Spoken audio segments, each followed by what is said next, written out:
This episode of Dispatches from Planet Albany is brought to you with support by New York State United Teachers, which represents more than 600,000 educators and school-related professionals in New York. Dispatches is also supported by the public affairs firm O'Donnell and Associates. For more information, check out o'donnellsolutions.com. Before we begin today's program, I wanted to let listeners know we are rapidly approaching our 100th episode of Dispatches from Planet Albany, and to commemorate this very special moment, we're looking to hear from you, the listener, with your questions about the show, the people on it, and Planet Albany in general. So shoot us an email to david.lombardo@wcny.org, connect with us on social media, or record a message that we could play on the show by calling 518-650-1463. That number again is 518-650-1463.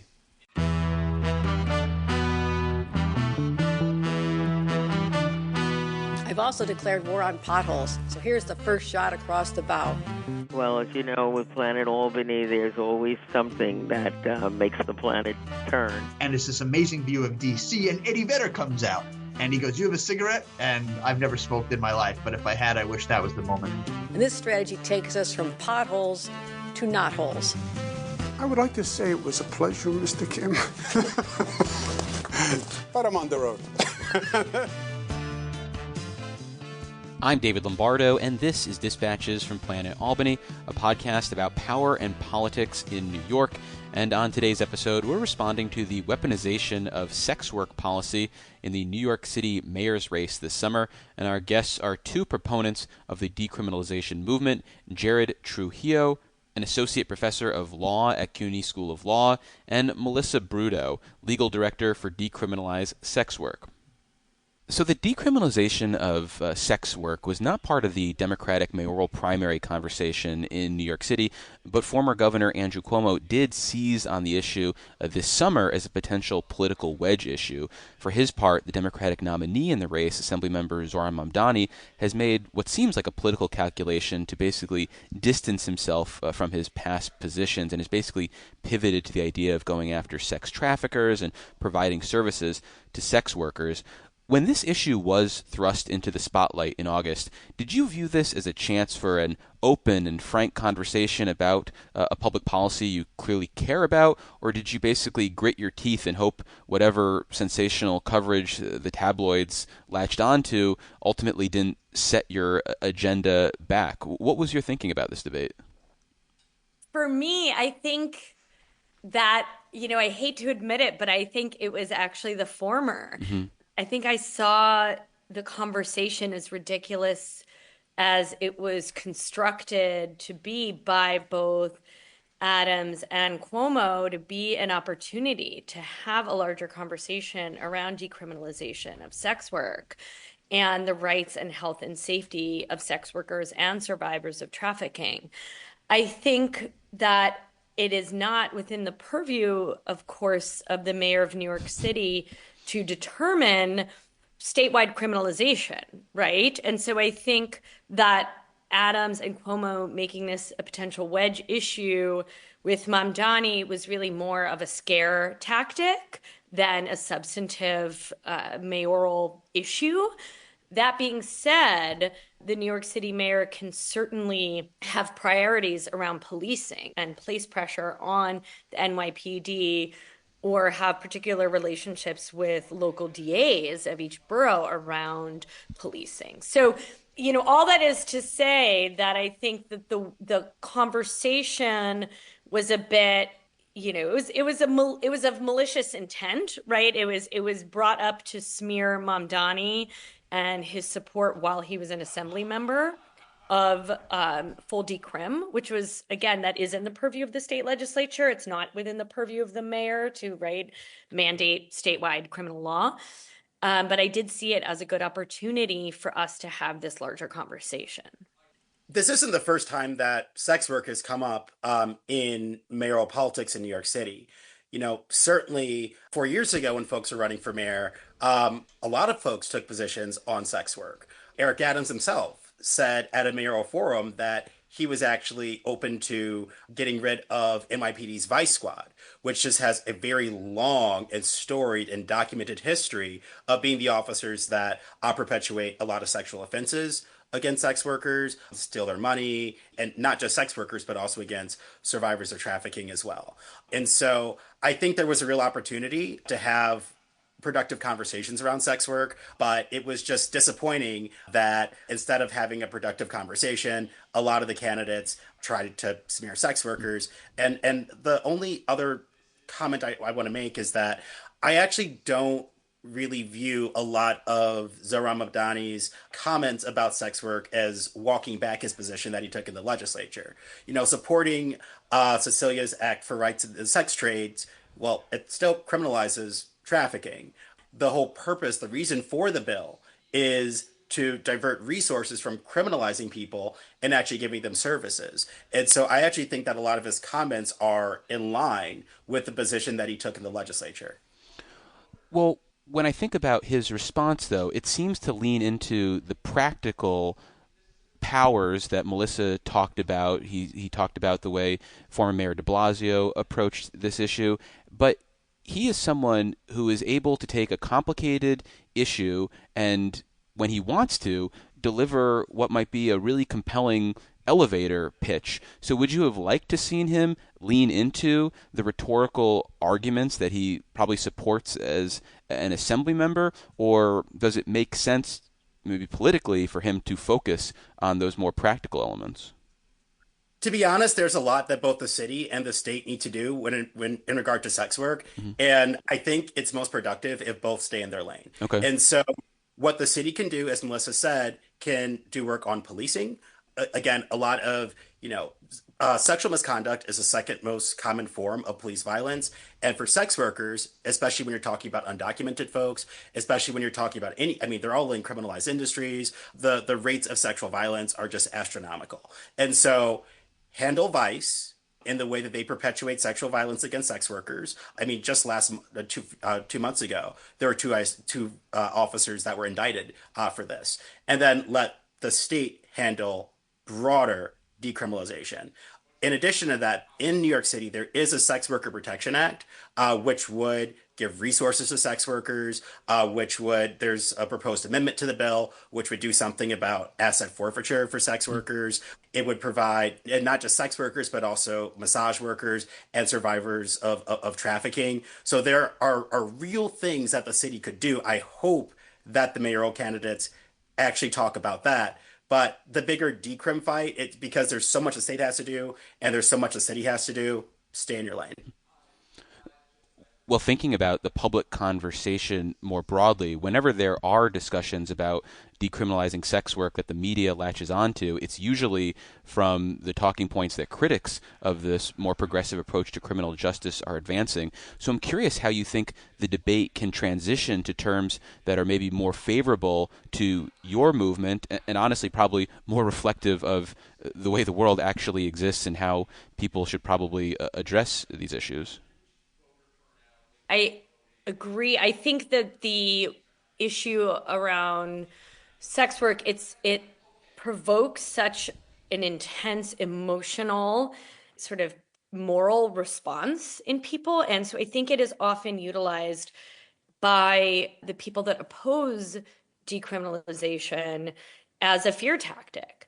Right? Oh, these people want to decriminalize everything and it's going to be, the way Times Square used to be, although it was never decriminalized, in Manhattan, although it is actually not prosecuted currently. But that's neither here nor there. But I think that it provokes such an intense emotional response that it is very successful when those that have different viewpoints than myself and Jared talk about the issue. They're doing it with the sole intent to provoke fear and moral repulsion in people, right?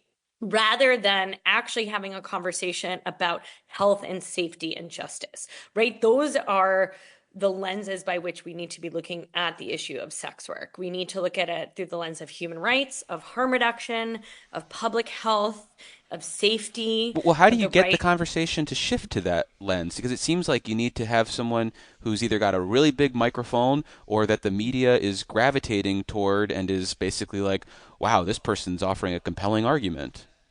So I would say as far as shifting, so keep in mind that the conversation around sex work, even just a few years ago, was a lot different than it is now.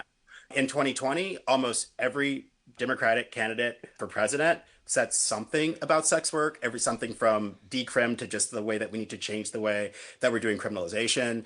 You had Andrew Cuomo himself as governor, who signed the bill to repeal what was called walking while trans, loitering for the purpose of prostitution, which is different than sex work offenses, but it also, of course, affects sex workers disproportionately. And he signed that bill. You had Eric Adams as mayor in 2021, who said that he wants to do something about how police are treating sex workers.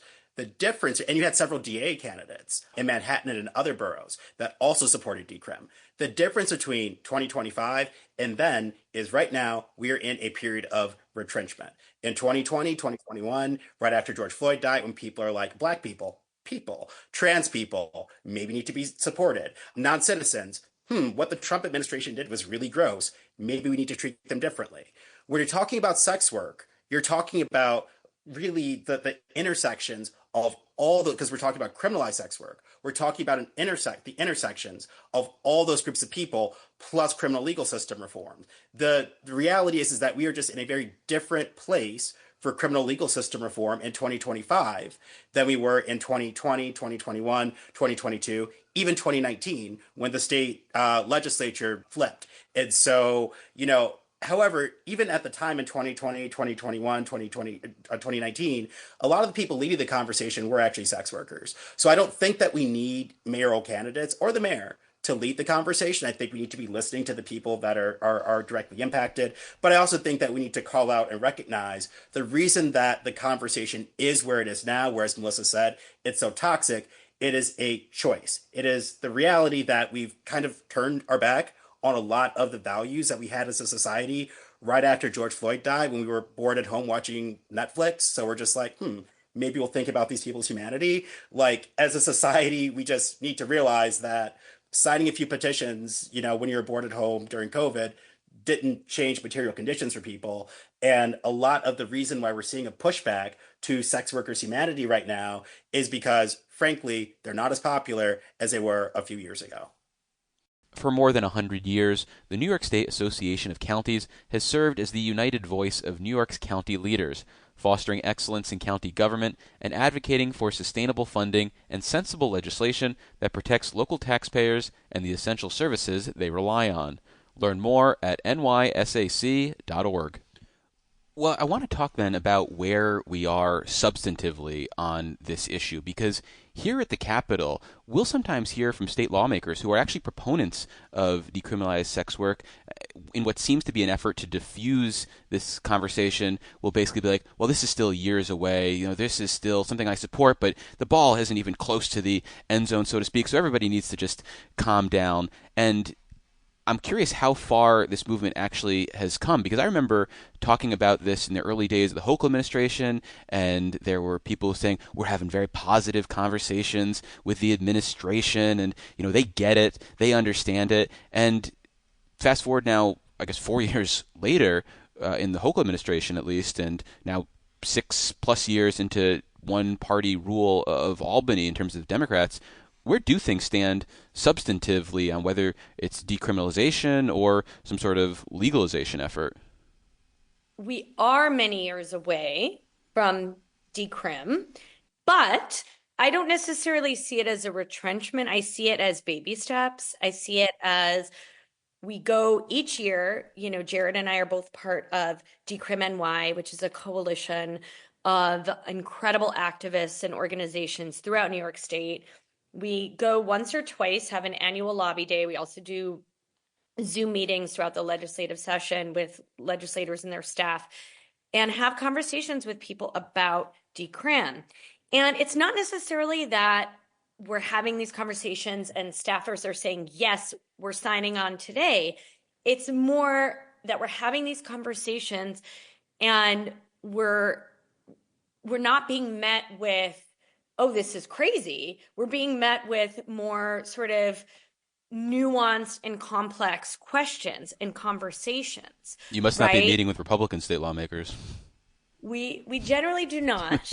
Although I will say the other thing that happened this past year in Albany is that we were able to pass unanimously, and we had a lot of Republican support, our immunity legislation. Yes.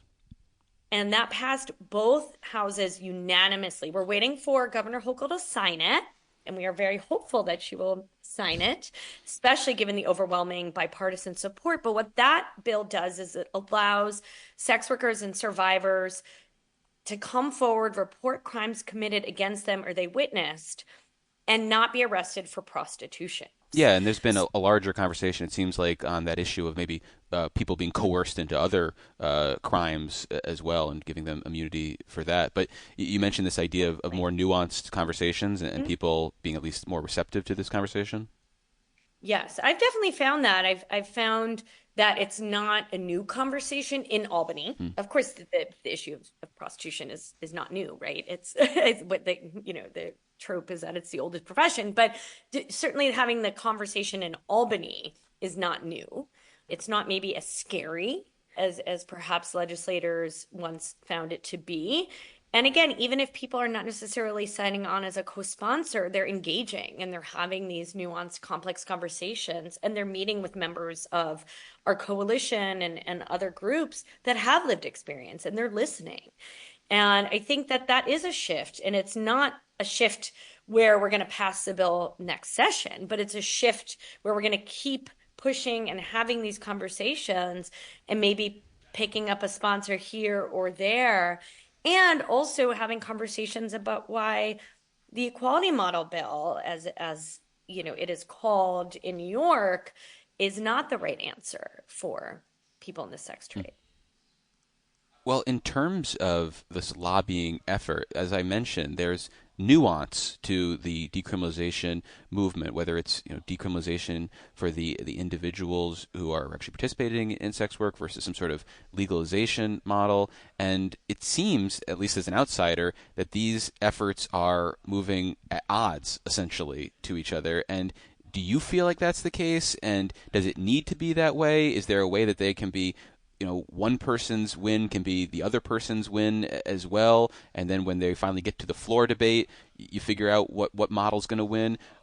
What does that sort of parallel path, if it can look like? There's no legalization model in New York, to my knowledge. So the bill that we support is a decriminalization model, which decriminalizes the worker, and it also decriminalizes clients and then people that live and work together. So right now in New York, Penal Law 23040, or 24030, sorry, or 3040, sorry, criminalizes if let's say that like you and I are roommates, or I'm an older person who's a sex worker who's done it for a while and lets you live with me. And then I could be so criminalized. Thinking about people like Cecilia Hindilli, who literally took sex workers in. She could be criminalized under the current law. Our bill gets rid of those offenses while maintaining criminal penalties for trafficking offenses. And so that's not a legalization model, which is something like they have in Nevada. That is decriminalization. And our model is supported by everyone between the World Health Organization to Amnesty International to UNAIDS to tons and tons and tons of sex workers and social scientists and other folks. And it's part of the Justice Roadmap. And so there's that decriminalization model. Then there is another model. It's called the equality model. I'm going to call it the prohibitionist model because the way that the model operates is kind of like how prohibition operated. This idea that if we just make it really criminal, it'll go away. And I do think that a lot of the people that support that model are well-meaning. However, the problem is that the model, one, it doesn't recognize the harm of police officers. Two, that model doesn't recognize that, like, you can try to get rid of someone's job, but, like, that person still needs to eat. When I was a sex worker, I was a sex worker because I I needed a sandwich, and that was the best. I needed to pay rent, and that was really the best option that I had. And for a lot of people that are locked out of formal economies, that is the best option that they have. And so the bills, our bill, which is the decriminalization bill, and the prohibition model bill, which again thinks that you're going to get rid of the sex trade by just criminalizing certain people within the sex trade, they are, unfortunately, I think, because there are similar. I mean, if the bills could join forces, one thing that the bills have in common is that they allow sex workers to expunge prior offenses. Both bills do that. I think that's incredibly powerful because if you get rid of people's criminal records, sometimes they can, like, if they want to do sex work, great. But if they want to find another job, getting rid of a criminal record gets rid of that barrier. If the bills could combine forces, I think that'd be great. But I think that there is so much, frankly, consternation. And I don't think that the two sides really see each other, frankly, so that I don't see any world where there's any sort of combined lobbying, although there has been. On the Walkie While Trans ban, the bill that Andrew Cuomo signed as governor, while Decriminalize, our side led it, their side certainly was involved. On the START Act, a bill by Jessica Ramos and Dick Godfrey that Cuomo signed or that Hochul signed at the very beginning. I forget who signed it, but yeah, I think it was Hochul. Yeah, at the very beginning of her term, which got rid of, it enabled survivors of trafficking to clear their records of prior offenses beyond just sex work offenses. Mm-hmm. So if you're a survivor of trafficking that was required to carry guns or drugs or whatever, it enabled you to clear your record so that you could, have access to immigration and jobs and housing and everything else. We also combined forces there, even though our side led it. And so, I do hope that maybe, for the good of people, that there could be some co-working, but I think that, frankly, when their side doesn't acknowledge like the reality that sex work is a spectrum, that people do it for lots of different reasons, and that police violence is a really big issue for sex workers. It is like the thing that traumatizes a lot of us the most. Then until we live in shared realities, we can't really work together. I completely agree with everything Jared said. I think there are ways that we have worked together and that we can continue to work together. The immunity bill is another example, right? And in New York and in actually multiple states throughout New England, where we were able to pass an immunity bill, we did work with people that favor the prohibitionist model, right? Because the immunity bill is something that helps victims. The other piece I would say is the fact that many folks, and certainly not all, many folks within the prohibitionist movement refuse to acknowledge that there is such a thing as voluntary sex work. I can only imagine how profoundly painful and demeaning that is when somebody says, oh no, no one could ever choose to do sex work, or if they think they have, they're of a false consciousness. And I've actually heard people say that to my colleagues and friends that are sex workers or have engaged in sex work. And I think that rhetoric is very alienating rhetoric. That being said, I'm always in favor of collaboration, always, and always in favor of when we can work together on making sure that people are safer. Sticking with the advocacy front, this year in Albany, proponents of the so-called medical aid in dying were successful in getting their bill not just to the floor, but approved in both houses. And they had a very public-facing campaign here in Albany. They had people with this lived experience of family members who experienced this in the halls, in the Capitol, every single day. And I'm curious how that compares to what you think is the right forward-facing approach for your movement. Is this something that works best when it's thrust into the spotlight, when you're driving the agenda, so to speak, or is it something where you want to work primarily behind the scenes and build up that support before you're ready for your big debut, so to speak? I think that for a campaign like this, you really need public support because, my biggest concern with this movement is not just to pass a bill, because it is a movement. I don't just want to pass a bill, but I actually want to make people's lives tangibly better. And the way that you do that is to have community buy-in. So, if you decriminalize sex work tomorrow, But if a community board is mad because, they see conditions that they don't like, then you don't really have a successful campaign. Then you have lawmakers that are going to try to, frankly, roll things back. And frankly, that's what we are seeing in some states right now, in California in particular. Well, that's what we see with some of the pretrial detention changes. The legislature was probably ahead of where maybe New Yorkers were, and they didn't have the buy-in, and they kind of have the political gravitas now to chip away at that. You might disagree with where the public was, but that kind of sounds like what you're talking about to me.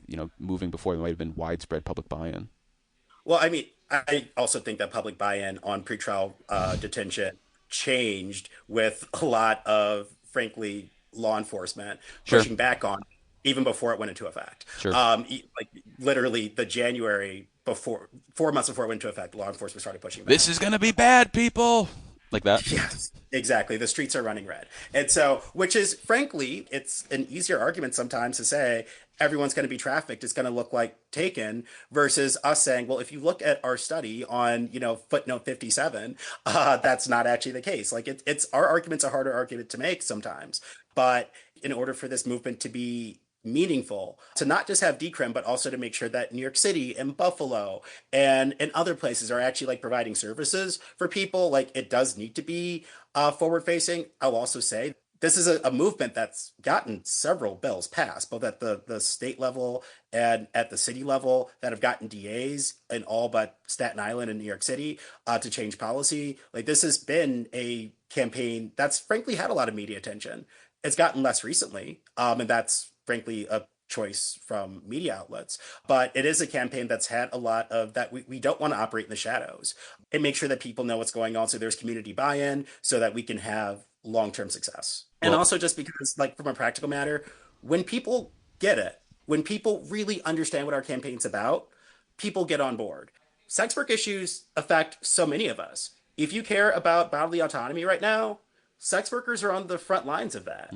If you care about like what censorship looks like, the people that are really pushing back against censorship first and foremost are sex workers. And a lot of the efforts at censorship, thinking about Free Speech Coalition v. Paxton, the Supreme Court decision from last term, like sex workers are the initial targets. And so often we see sex workers as really the canaries in the coal mine, folks that are worried about bringing back the Comstock Act. Like, who do you think the people who've been fighting back against that for several years have been? I know Melissa's done a tremendous amount of that work. I really do think that we are a public campaign and need to be a public campaign, because when people get it and people listen, they care. They realize that this is their issue too. I'm curious, what is the next maybe incremental gain in this movement that you're looking for? Because I was just thinking about the mere fact that you've got me as a member of the media talking about sex work as opposed to, say, prostitution. So I have to imagine that represents, say, a movement in the right direction. So what else are you looking for in terms of incremental change towards that ultimate goal? What are those next steps? Well, I'm happy to, bring up a few bills that we have been working on, because my organization, we have 5 states. I'm a New Yorker. New York is one of the 2 states that I lead, and obviously it's near and dear to my heart. But we sort of borrow and steal from what other states are doing or what other states should be doing. A few of the issues, and this goes back to police sexual violence, is enhancing laws around police sexual violence so that it's not only people in their custody that they cannot have sexual relations with, but people that they are interviewing, confidential informants. And I have to say, I'm not sure exactly where New York, something that we're actually going to look into this legislative session is whether we can expand New York's protection against police sexual violence of all people that they engage with in the line of duty, to make sure that everybody is protected. Would that include potentially a sheriff having a romantic relationship with the mother of a deceased person, like of a murder victim? I mean, it certainly it comes to mind because there was a state senator in the Southern Tier who did that. Interesting. I mean, it certainly should include anybody that's involved in an investigation. Okay. Right. There doesn't, of course, have the same coercive element when it's, I guess, the family member of a victim as it does when it's somebody that is actually under the threat of arrest. Yeah. but it certainly raises My own interest. I apologize for sidelining you, but keep going. No. Definitely sounds very interesting. Fred Aksher, look him up afterwards. I'll look him up. Another issue that we've been working on in other states that has been very successful is augmenting, and this is not a criminal piece, it's in the Healthcare Patient Bill of Rights. In many states, we've been able to augment the non-discrimination clause to ensure that people are not discriminated against in healthcare settings on the basis of payment or of their profession. So those are just two sort of incremental measures that we have been working on successfully in nearby states that we're going to think about. There's also, and I'll let Jared talk about this, I know we don't have a lot of time left, the STI bill, the decriminalization around HIV and STIs, and that is a critical piece of legislation that Jared and many others have been working on for years. Treating what should be a public health issue as a crime has not lowered STI rates. It's only made them balloon. And so getting that bill across the finish line of the assembly and also to get a governor's signature is incredibly important. And in New York City, I'll say the Sex Worker Protection Act, which is something I wish that the mayoral candidates would talk about, provides a lot of services for sex workers and also massage workers and survivors of trafficking, because we know that survivors of trafficking are oftentimes criminalized like sex workers. And so just actually getting services and having that infrastructure in place for people is so important to actually laying the foundation so when decrim happens, people are taken care of. Well, Jared and Melissa, thank you both so much for making the time. I really appreciate it. Thank you so much. Thank you.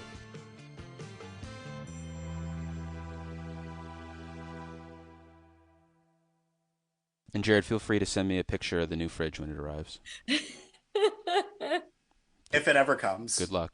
I hope you don't have to carry it.